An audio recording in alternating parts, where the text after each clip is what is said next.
നമസ്കാരം. ഞാൻ Sukumari, astro service online ഗ്രൂപ്പിൽ നിന്ന്. ഇന്നത്തെ വിഷയം തിരുവാതിര നക്ഷത്രത്തെ പറ്റി ആണ്. തിരുവാതിര നാളിൽ ജനിക്കുന്നവർ അധികവും സ്വന്തം കാര്യങ്ങൾക്ക് കൂടുതൽ പ്രാധാന്യം കൊടുക്കുന്നവരാണ്. അവർ പൊതു കാര്യങ്ങളിൽ താല്പര്യം കാണിക്കുമെങ്കിലും അതിന് പിന്നിൽ ചില സ്വാർത്ഥ ലക്ഷ്യങ്ങൾ ഉണ്ടായെന്ന് വരാം. എല്ലാ വിഷയത്തെപ്പറ്റി അറിവ് നേടാൻ അവർ ശ്രമിക്കും. കൂടുതലായ ലോകപരിചയവും പ്രായോഗിക ബുദ്ധിയും കർമ്മശേഷിയും ഉണ്ടാകും. ആത്മാർത്ഥതയും സത്യസന്ധതയും ഇവരുടെ പ്രത്യേകതകളാണ്. പക്ഷെ അധികം ആളുകളുമായി അടുക്കാൻ ഇവർ തയ്യാറാകാറില്ല. മത്സരങ്ങളിൽ നിന്ന് ഒഴിഞ്ഞു നിൽക്കാൻ പ്രത്യേകം ശ്രദ്ധിക്കും. അധികമായ പ്രശസ്തിയോ പ്രതാപമോ ഉണ്ടായെന്ന് വരികയില്ല. അതിനായി ശ്രമിക്കുകയുമില്ല. അന്യരുമായുള്ള ഇടപാടുകളിൽ തൽപരരായിരിക്കുമെങ്കിലും ചെറിയ കാര്യം കൊണ്ട് പിണങ്ങുകയും അകലുകയും ചെയ്യും. അതുപോലെ തന്നെ ചെറിയ കാര്യങ്ങൾ കൊണ്ട് പലരുമായി സൗഹൃദത്തിലാവുകയും ചെയ്യും. പ്രസന്നതയും ഫലിതപ്രിയത്വവും ഉണ്ടാകും. ധന അഭിവൃദ്ധിക്കായി അധ്വാനിക്കും. പരിശ്രമശീലമുണ്ടാകും. ഒന്നിലധികം പ്രവർത്തനങ്ങളിൽ ഒരേ സമയത്ത് ഏർപ്പെട്ട് വിജയം നേടും. ഏത് പ്രവർത്തനത്തിൽ ഏർപ്പെടുമ്പോഴും അതിൽ നിന്നുള്ള സാമ്പത്തിക ലാഭത്തെ പറ്റി ആയിരിക്കും ചിന്തിക്കുക. പ്രശസ്തിയോ അംഗീകാരമോ നേടണമെന്ന് ആഗ്രഹിക്കുകയില്ല. ആർക്കും കീഴടങ്ങി പ്രവർത്തിക്കാൻ തയ്യാറാവുക മൂലം പല പരാജയങ്ങളും നഷ്ടങ്ങളും ജീവിതത്തിൽ ഉണ്ടാകാം. കലാബോധവും ശാസ്ത്ര അഭിരുചിയും ഉണ്ടാകും. വ്യവസായം, കൃഷി, വ്യാപാരം തുടങ്ങിയവയിൽ ഏർപ്പെട്ട് ധനം നേടും. തിരുവാതിര നാളുകാർക്ക് സ്വാർത്ഥ ബുദ്ധി കൂടിയിരിക്കുമെന്ന് പറഞ്ഞല്ലോ.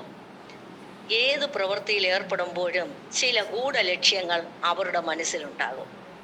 ധനാഭിവൃദ്ധിക്കായി പല മാർഗങ്ങളും സ്വീകരിക്കുകയും ദൂരയാത്ര ചെയ്യുകയും ദൂരസ്ഥലത്ത് ജോലി ചെയ്ത് നേട്ടങ്ങൾ ഉണ്ടാക്കുകയും ചെയ്യും. സ്വന്തം കുടുംബവുമായി അടുപ്പക്കുറവുണ്ടാകും. വിവാഹകാര്യത്തിൽ താല്പര്യക്കുറവ് കാണിക്കും. വിവാഹം നടന്നാൽ തന്നെ അത് താമസിച്ചായിരിക്കും. ജീവിത പങ്കാളിയോടുള്ള സമീപനം അല്പം കർക്കശമാവാനും ഇടയുണ്ട്. ചിലപ്പോൾ ഇത് അകന്നുള്ള താമസത്തിലോ വിവാഹമോചനത്തിലോ കലാശിച്ചെന്നും വരാം. കുടുംബ ജീവിതത്തിൽ പല അസ്വസ്ഥതകളും ഉണ്ടായെന്ന് വരാം.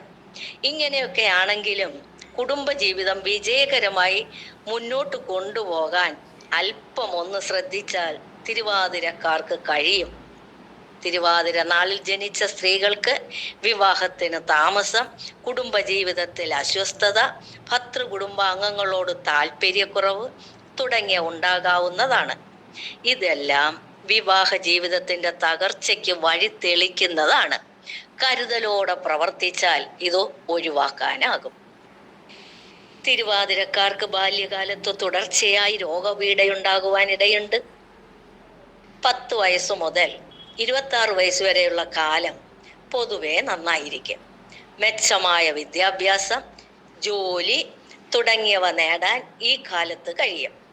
26 വയസ്സു മുതൽ 45 വയസ്സ് വരെയുള്ള കാലത്ത് സ്വജനങ്ങളിൽ നിന്ന് അകന്ന് ബുദ്ധിമുട്ടിക്കഴിയേണ്ടിയും വരും. ഈ കാലത്ത് സാമ്പത്തിക നേട്ടങ്ങൾ ഉണ്ടാകാമെങ്കിലും കുടുംബജീവിതത്തിൽ അസ്വസ്ഥതകൾ ഉണ്ടാകാം. 46 വയസ്സ് മുതൽ 62 വയസ്സ് വരെയുള്ള കാലം അപകടങ്ങൾ, മുറിവ്, ചതവുകൾ, രോഗബാധ തുടങ്ങിയവ സൂചിപ്പിക്കുന്നതാണ്. 70 വയസ്സിന് ശേഷം കൂടുതൽ ശാന്തവും സന്തോഷപ്രദവുമായ ജീവിതം പ്രതീക്ഷിക്കാം. ജീവിത സായാഹ്നത്തിൽ സ്വജനങ്ങളിൽ നിന്നും അകന്നു കഴിയാനുള്ള സാഹചര്യവും ഉണ്ടാകാം. ഇത് തിരുവാതിര നക്ഷത്രക്കാരുടെ പൊതു സ്വഭാവ രീതികളാണ്. ഗ്രഹനില അനുസരിച്ച് മാറ്റങ്ങൾ ഉണ്ടാകാം. അനുകൂല ഭാവത്തിൽ നിൽക്കുന്ന ഗ്രഹങ്ങളെ കൊണ്ട് കൂടുതൽ പ്രയോജനവും ഗുണകരവുമായ അനുഭവങ്ങൾ ജീവിതത്തിൽ ഉണ്ടാകാം. നന്ദി, നമസ്കാരം.